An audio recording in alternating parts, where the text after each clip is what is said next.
السلام علیکم. زه یم انیس خان او نن د اګست 29 تاریخ یو کم دیرشم څه ډېر غټ ډیولپمنټ دی ما چې تاسو سره شیر کوم. یو خو په پنجاب کې ډېر افسوسناک صورتحال دی د سیلاب د وجې.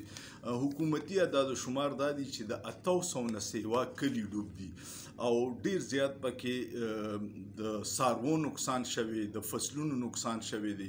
ادارې لګیا دي خو کار په ډېر غټه سطحه دی.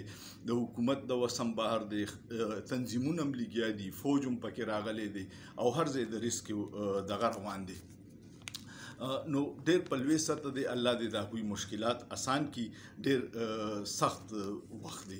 دویم خبر دا دی چې تاسو ولیدو د راوي په غاړه باندې څه حکومتي اهلکار راغلي وو، وزیران صاحبان راغلي وو، محترمه مریم بیبي راغلې وه. د هغوی په یو فوټیج باندې ډېر تنقید کیږي او تنقید دا دی چې هغوی پکار ده چې دې وخت کې دا کشتۍ د خلکو د مدد دپاره استعمال شوې وي. هغوی په کشتۍ کې ناست دي او په راوي کې یو چکر لګوي. نو دا د سیر څه موقع نه ده. که مریم بیبي په کشتۍ کې په راوي کې وګرځېده نو څه چلو شو. خو مسله دا ده چې دا ټول خلک صرف ویډیوګانې او تصویرونه دې دپاره رالي چې بیا عوام ته وښیو چې موږ په سیلاب کې وو. په سیلاب کې په کشتۍ کې په راوي ګرځولو سره د چا هیلپ نه کیږي. دا کشتۍ پرېږدی چې لاړ شي چې هلته خلک د مشکلاتو نه راوباسي. نو دا غټه یو افسوس صورتحال و.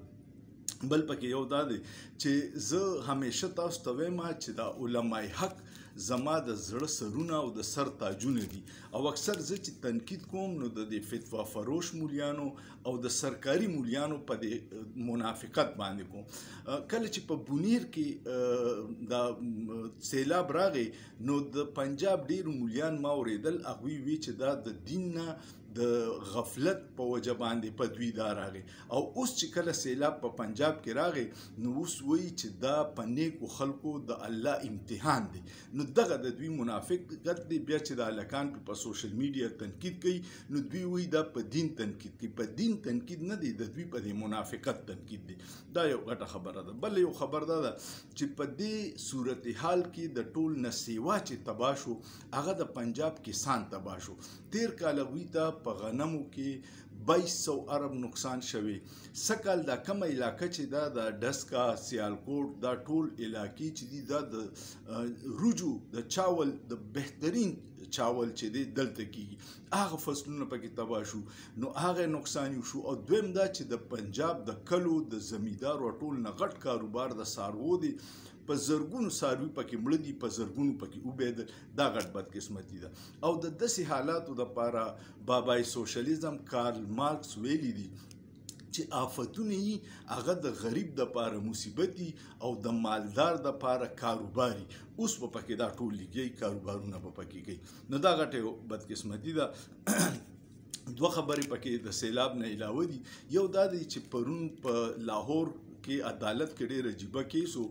د حلیمه خان زوی د عمران خان خورئ شیرشاه چې ریمانډ پوره شو راوستو نو جج ته تپوس وکړو چې تفتیشي افسر وی چې موږ له نور ریمانډ راکوي. ولې وی اوسه پورې مو ریمانډ کې څه وکړو؟ وی چې د ده نه مو ډنډه را برآمده کړه. ته سوچ وکړه 2.5 کاله پس دوی د 9 مۍ په واقعه کې پولیس دومره تکړه دي چې یو ډنډه را او دا ډنډه به شیرشاه چېرته په میوزیم کې ایښودې وه چې نن یې دوی له راوړه ورې کړه چې ما سره ډنډه و مال ته کار کوم. خو دومره نااهلې دي د 9 مۍ نه مذاق په دې جوړ کړو. خو دوی حکومت او ادارې وایي چې موږ سره ناقابل تردید ثبوتونه دي.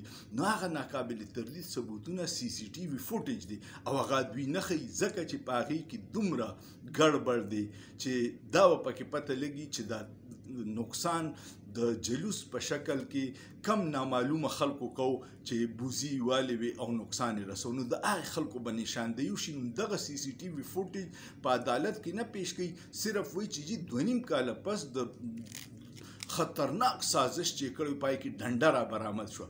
نو دا د مذاق کار دی. ځکه خو خلک خاندي چې دا د سیاسي فایدې دپاره استعمالي.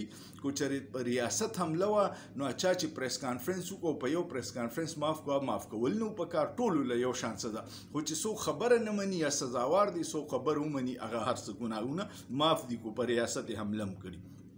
بل پرون په کابینې ډیویژن کې چې و د هغې سیکرټري د قومي اسمبلی د پبلک اکاونټ کمیټې ته یو ډېر عجیبه انکشاف وکړو چې موږ سره د توشاخانه د 1997 نه مخکې ریکارډ غیب دی. دا ولې وایي؟ دا په دې وایي چې دوی عمران خان باندې کم جعلي کیسونه د توشاخانه جوړ کړي، دوی ته خپل شکل معلوم دی. د 97 نه مخکې درې پیرې حکومتونه پیپلز پارټي او مسلم لیگ نون کړي او هغوی چې کم لوټ مار کړی دي نو دوی وایي چې اوس هغه ریکارډ کو نن په دوی باندې ادارو په عمران خان دا الزامات لګي، سبا چې زموږ حکومت نه په موږ بم لګي. نو د 1997 نه مخکې د حکومت ټول ریکارډ یې غیب کړ.